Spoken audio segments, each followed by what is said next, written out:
मैं शुरू से चूँकि मुझे ग्रामीण परिवेश था, मैं गाँव से पैदा हुआ था, मेरे दिल में गरीबों के लिए बहुत जगह थी। मैंने गरीबी में मेरा राजनीतिक परिवार है। मेरे पिताजी ने सन 1962 में विधायक का चुनाव इसी क्षेत्र से कुर्सी क्षेत्र से लड़ा था। बहरहाल अपना दावा है और चूँकि मैं क्षेत्र में हमेशा से रहा हूँ, लोगों से जुड़ाव रहा है, मुझे लगता है कि मुझे मौका ज़रूर मिलेगा। नमस्कार, मैं हूं मयंकर यादव। आप देख रहे हैं सच वार्ता न्यूज़ चैनल।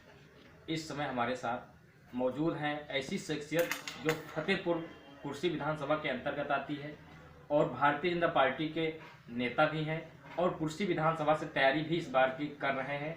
आवेदन इन्होंने किया है प्रत्याशी के रूप में। हमारे साथ हैं डॉक्टर समर सिंह वर्मा जी और उनसे मैं बातचीत करेंगे, जानेंगे और हमारे चैनल के माध्यम से लोगों को क्या संदेश देना चाहेंगे। डॉक्टर साहब, हमारे साथ आपके लिए जुड़ने के लिए बहुत बहुत धन्यवाद। बहुत-बहुत शुक्रिया, बहुत-बहुत शुक्रिया। आपका बहुत-बहुत स्वागत है। यादव जी, मयंकर सिंह जी, बहरहाल आप यहाँ आए, आपका बहुत-बहुत स्वागत। आप हमेशा हमसे जुड़े रहे हैं पहले भी और अब मैं चाहता हूँ कि आगे भी हमसे जुड़े रहें और हमारी बात जनता तक पहुँचाने का प्रयास करें। सबसे पहले तो हम डॉक्टर साहब ये जानेंगे कि आपका छात्र जीवन और पारिवारिक जीवन के संबंध में लोगों को, हमारे चैनल के माध्यम से लोगों को अपने बारे में बताएं लोगों को। मैं डॉक्टर समर सिंह, ग्राम साढ़े मऊ है कुर्सी क्षेत्र में, जो बहुत अच्छा गांव है। राजनीतिक सामाजिक क्षेत्र में सबसे आगे रहा है। शैक्षिक उसका स्तर भी बहुत अच्छा है। उस गांव से मेरा ताल्लुक है। मेरे पिताजी एक छोटे जमींदार किसान थे और मेरी प्रारंभिक शिक्षा गांव साढ़े मऊ से शुरू हो करके फतेहपुर होते हुए बाराबंकी, फिर मैं मेडिकल कॉलेज लखनऊ से मैंने एमबीबीएस डीएमआरडी किया और पास होने के बाद मैं सीधे फतेहपुर में आकर के अपनी प्रैक्टिस करने लगा, जनता के बीच काम करने लगा। जनता को चिकित्सा की सेवा, समाज की सेवा और राजनीतिक मदद में भी मैं हमेशा साथ रहा। मेरी पत्नी एक बार ब्लॉक प्रमुख रही इस क्षेत्र से, मेरी बहू एक बार इस क्षेत्र से ब्लॉक प्रमुख रही। मैंने सन 1991 में पार्लियामेंट का चुनाव कैसरगंज से लड़ा था।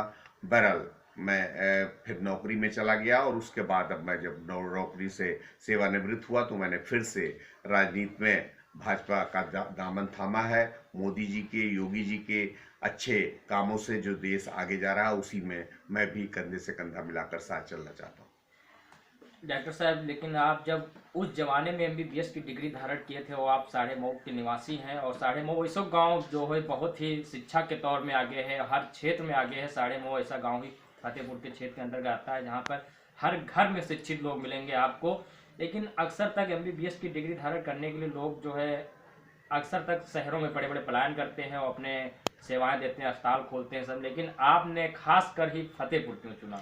मैं शुरू से चूँकि मुझे ग्रामीण परिवेश था, मैं गांव से पैदा हुआ था, मेरे दिल में गरीबों के लिए बहुत जगह थी। मैंने गरीबी को बहुत पास से देखा है। लोगों को मैंने उपवास करते देखा, भूखों मरते देखा है। तो मेरे दिल में हमेशा यही था कि ऐसे लोग जो वंचित हैं, जो समाज के सबसे निचले पायदान पे, उनकी मदद करनी चाहिए। मैंने सन 78 में एमबीबीएस पास कर लिया था और तब सरकारी नौकरी बहुत, अभी भी एमबीबीएस के लिए बहुत अच्छा स्कोप है, लेकिन उस ज़माने में तो बिल्कुल अच्छा था। मैं जहाँ जाना चाहता, जहाँ जितनी बड़ी नौकरी ढूंढना चाहता था, मुझे मिल जाती।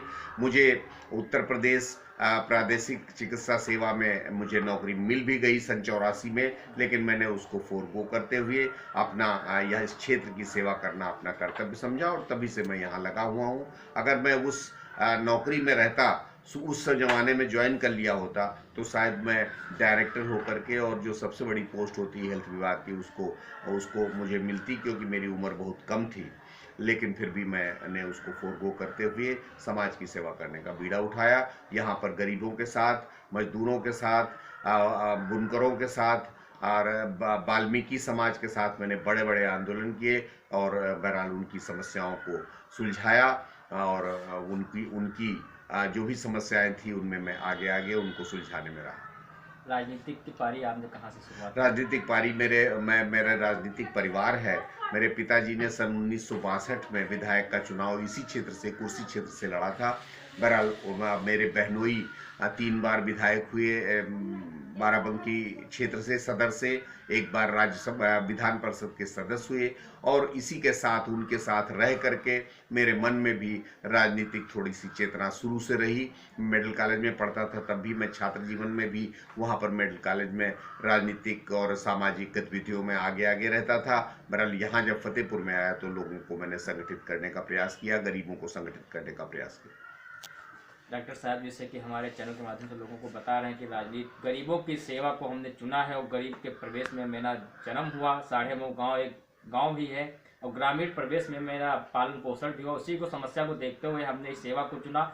लेकिन आपने भारतीय जनता पार्टी में इसमें सेवा कर रहे हैं, कुर्सी विधानसभा क्षेत्र को आपने चुना है, लोगों की सेवा को करने के लिए आपने बीड़ा उठाया है। तो वर्तमान में आप भाजपा में लगातार क्षेत्र भी भ्रमण कर रहे हैं, लोगों के बीच सुख दुख में शामिल भी हो रहे हैं। लेकिन बात करें तो विधानसभा कुर्सी के अंतर्गत भारतीय जनता पार्टी का यहाँ पे कब्जा है। वर्तमान में विधायक साकेंद्र वर्मा जी हैं, और इस सीट से कई लोग, इसी पार्टी से आपके कई लोग दावेदार भी हैं। तो ऐसे में अपने आप क्या मजबूती मानने?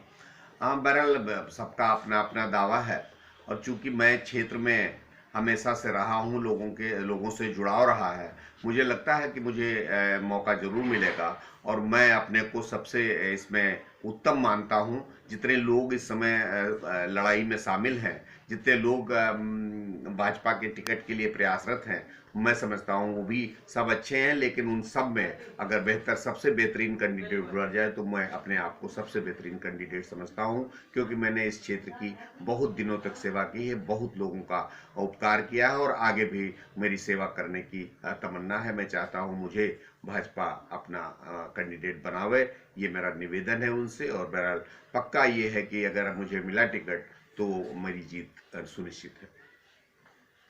जैसा कि डॉक्टर साहब ने बताया कि भारतीय जनता पार्टी बिल्कुल हमारे कर्तव्यों को, हमारे जो है कार्यों को देख करके, हमारे संघर्षों को देख करके, हो सकता है प्रत्याशी हमको बना भी दे। प्रत्याशी बनाती है तो डॉक्टर साहब के इस क्षेत्र के लिए और जनता के लिए क्या प्रयास रहेंगे आगे? हाँ, जैसा कि मैं कई बार कह चुका हूँ, मैं इस इलाके से भली बात परिचित हूँ, चूँकि मेरा 50 साल से राजनीतिक और सामाजिक जीवन रहा है। तो मैं एक एक गली, एक एक मोहल्ला, एक एक सड़क से पूरी तरह वाकिफ हूँ। एक एक आदमी को मैं सीधे शकल से और नाम से पहचानता हूँ इस क्षेत्र के, और बहरहाल मैं जितना जिसके लिए जो दिक्कत होगी वो मैं प्रयास करूँगा, और गांव इस क्षेत्र में जो सड़कों की जितना भी हम उनका विकास करा सकेंगे करेंगे, बिजली की समस्याओं को निदान कराएंगे, लोगों की व्यक्तिगत समस्याओं के लिए भी मैं हमेशा आगे रहूँगा और उनकी मदद करने का प्रयास करूँगा। हमारे साथ आपने सुना किस तरीके से डॉक्टर साहब समर वर्मा जी बातचीत कर रहे थे। उन्होंने हमारे चैनल के माध्यम से लोगों को क्या बताने का प्रयास किया, और लगातार इस क्षेत्र में सेवा भी कर रहे हैं, और लोगों को चिकित्सक के क्षेत्र में लोगों को सेवा दे रहे हैं। आने वाले समय में ये राजनीति में भी उतरे हैं, लोगों को बीड़ा उठाया है। समाज सेवा लगातार पहले से कर भी रहे थे, और फिर उन्होंने समाज सेवा का बीड़ा राजनीति में क्षेत्र में आकर के उठाने का प्रयास किया है, और भारतीय जनता पार्टी कुर्सी विधानसभा क्षेत्र से एक दावेदारी भी पेश की है। और आने वाले चुनावों में, आने वाले समय में भारतीय जनता पार्टी क्या इनको जिम्मेदारी देती है, यही देखने वाली बात होगी। नमस्कार, आप बने रहिए हमारे साथ और देखते रहिए सच वार्ता न्यूज चैनल।